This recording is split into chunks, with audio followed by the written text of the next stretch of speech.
आपण अनेकदा माणसात देवाला बघा असं म्हणतो, पण नेपाळमध्ये जिवंत कुमारीला देवी म्हणून रथात बसवलं जातं। या चालत्या बोलत्या कुमारीला रथात बसवून तिची देवी म्हणून पूजा केली जाते। नेपाळमध्ये याला कुमारी देवी पूजा असं म्हटलं जातं।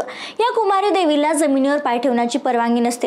आता या देवीची निवड कशी केली जाते तर एका मुलीला अंधाऱ्या खोलीत भयानक वस्तूंमध्ये ठेवलं जातं आणि ती जर घाबरली नाही तर तिला कुमारी देवी म्हणून घोषित केलं जातं। यापूर्वी कृष्णा शाक्य या कुमारी देवी होत्या। आता मात्र नवी देवी आहे त्या 2 वर्षाच्या असून आर्यतारा शाक्य यांची या ठिकाणी निवड झाली आहे। या कुमारी देवीला मासिक पाळी येते तेव्हा तिचं हे पद संपतं। सामान्य दिवसात ती घराबाहेर पडत नाही, मात्र जेव्हा नवरात्र असते तेव्हा तिची रथात बसून पूजा केली जाते। वर्षभरात फक्त 13च वेळा तिला घराबाहेर पडण्याची परवानगी असते। एकेकाळी असं मानलं जात होतं की कुमारी देवीशी लग्न केल्यानंतर तिच्या पतीचं लवकर निधन होतं। वेळ बदलल्या तशा परंपराही बदलल्या। आता कुमारी देवीला खाजगी शिक्षकांकडून शिक्षण दिलं जातं। तसेच नेपाळ सरकारकडून सेवानिवृत्त कुमारी देवींना मासिक पेन्शन ही दिलं जातं। नेपाळच्या या प्रथेबद्दल तुमचं मत काय कमेंटमध्ये जरूर सांगा।